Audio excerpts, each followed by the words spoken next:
Hey guys, it's Aman and Christina from Our Rich Journey. On today's video, we are talking about living in Portugal versus living in the United States. Now, we've lived in both places, but right now we are here living in Lisbon, Portugal. And one of the questions we get all the time is, how does living in Portugal compare to living in the US? And people will even go a step further and say, why did you leave the US for Portugal? So we're gonna answer that question and talk about life in Portugal versus life in the United States. So if you're new to our channel is all about making money, saving money, and investing money on the road to financial independence. And Aman and I reached financial independence in 8 years. We quit our government employee jobs and we retired here in Lisbon, Portugal. We've actually been living here for almost a year now, so we think it's a perfect time to compare life in Portugal to life in the United States.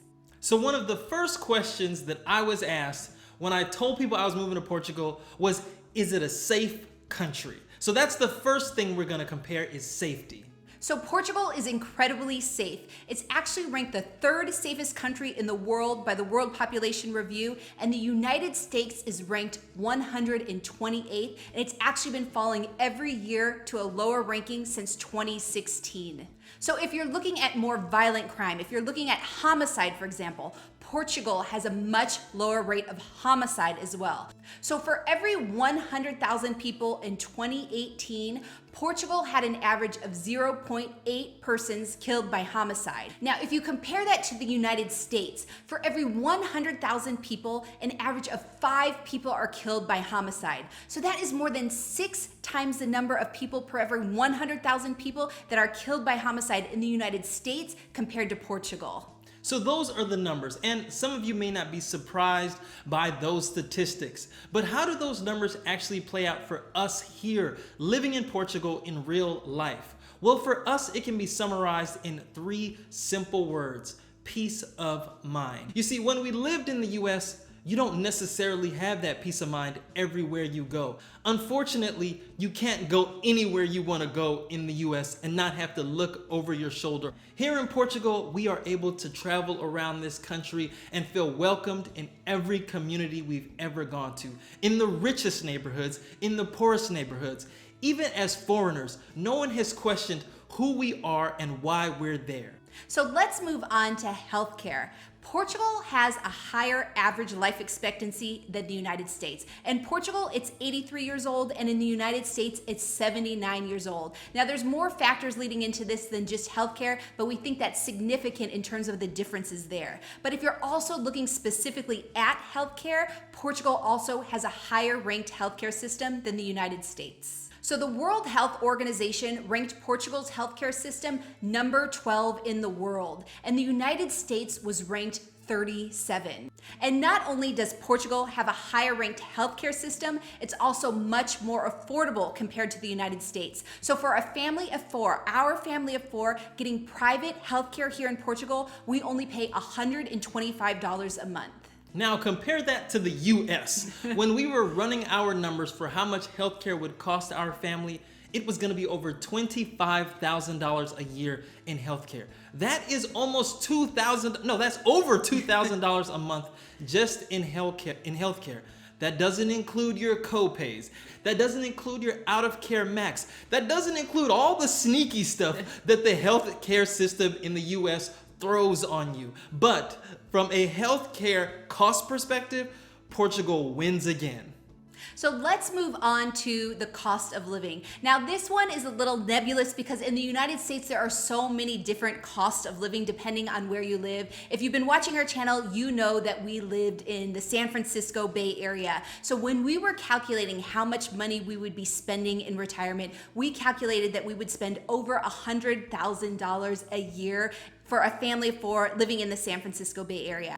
But here in Lisbon, in the capital of Portugal, in the center of the city where we live, we spend less than $4,000 a month. And we live, like I said, in the center of the city. We have a 3-bedroom apartment. We have incredible health care. Our girls go to private school. All of these costs are included in our less than $4,000 a month budget here in Lisbon. Now, just to be clear, these numbers, of course, are are all relative. You can live in the United States somewhere else other than the San Francisco Bay Area for a lot less money, but you could also live in Lisbon or anywhere else in Portugal for less than what we spend as well. So it's all relative. But for us, in terms of cost of living, it's much more affordable here in Portugal.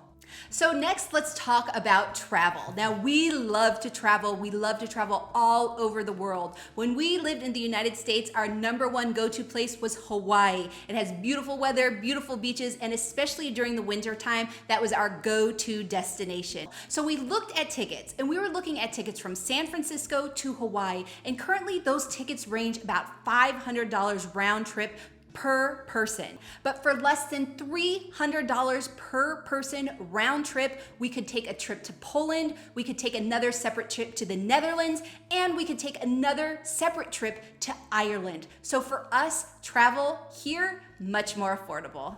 So that's just flying, but you can drive or you can take the train, and in a matter of hours, you can be in a different country, experience a absolutely different culture, and speaking a different language. You see, when we lived in California, we could drive or even fly for hours and still be in California, but not here in Portugal. And for that reason, we prefer Portugal. So let's move on to food and drinks. So I have to say, for this one, we're going to talk about eating out and we're going to talk about groceries. For eating out, I have to give this one to the United States, and that's probably because we have that American palate. But in the United States, there are so many different things to eat, so many different types of food. There's Thai food, there's Chinese food, there's Italian food, there's Mexican food, my favorite. Here in Lisbon, they have those foods, but there's just not the same variety of those types of food. So in terms of eating out, I have to give this one to the United States. Now don't get us wrong, I think Portuguese food is actually amazing. It's just that the variety that we're used to in the United States, we have to give it to the United States. So that was eating out. Let's talk about the grocery stores. Now, we get this question a lot. In fact, I got a question from someone the other day that has really bad food allergies, and so they can't eat out, so they rely on shopping at grocery stores. And so, as an experiment, I went out with their list of very unique grocery requirements, and I checked out some of the local grocery stores to see if they could get the same things that were in the United States here in Portugal. And by far, they could get all of the same things. If they had a gluten allergy, they have stores here in Lisbon that are full of gluten-free products. I mean, a lot of what you can get in a US grocery store, you can get here in Portugal. The only challenge is, if you don't speak Portuguese or have a very good translator, that's where the challenge may happen for you. So now let's talk about real estate, one of our favorite subjects here in Portugal. So if you look at the median home price for the US, it's $320,000. Where we're from, the San Francisco Bay Area, the median home price is $996,000, which is outrageous. But if you watched our recent video on real estate in Portugal, we showed you tons of beautiful homes that you can get for less than $200,000. I mean, we have seen some amazing homes. There would be $1 million homes in the Bay Area that you can get for $150,000 here in Portugal. There's something else about the real estate here, and we're going to talk more about it in our real estate series. But real estate transaction costs here in Portugal are a lot less than real estate transaction costs in the US. And so for this reason, Portugal wins again. And our last category is a people category. And there are so many different aspects to the people here in Portugal that we have some observations that we've made after living here a year that we want to really highlight. The first one has to deal with how people talk and treat their sports here. Here in Portugal, soccer or football is life. And so depending on where you're from, what neighborhood, what city you're from, you are all about the soccer team that represents that area. So Americans also love their sports, but not anywhere to the level that the Portuguese love their soccer. So the next thing that we observed here is that people in Portugal tend to have dinners later as opposed to the United States. In the United States, people typically have dinner around 6 or 7. Here in Portugal, they don't start having dinner until 9 or 10. Another thing is they take their meals very leisurely. Their dinners can last several hours, and their lunches also last several hours.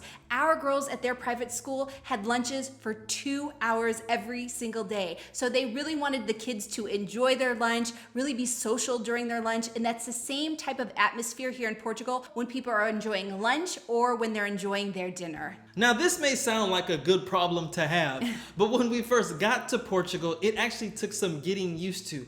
Eating at a slower pace, sitting down with our friends and expecting to have such a long lunch or dinner, that takes some getting used to because we're used to shoving it in our mouths in 30 minutes and getting back to work. So this was an adjustment that we had to make.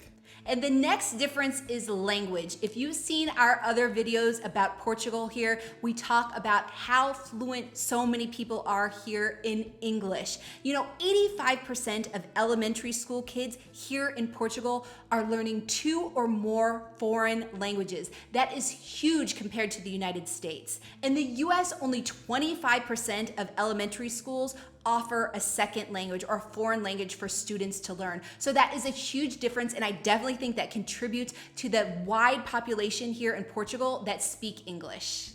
So those are the observations that we've made between living in the US and living here in Portugal.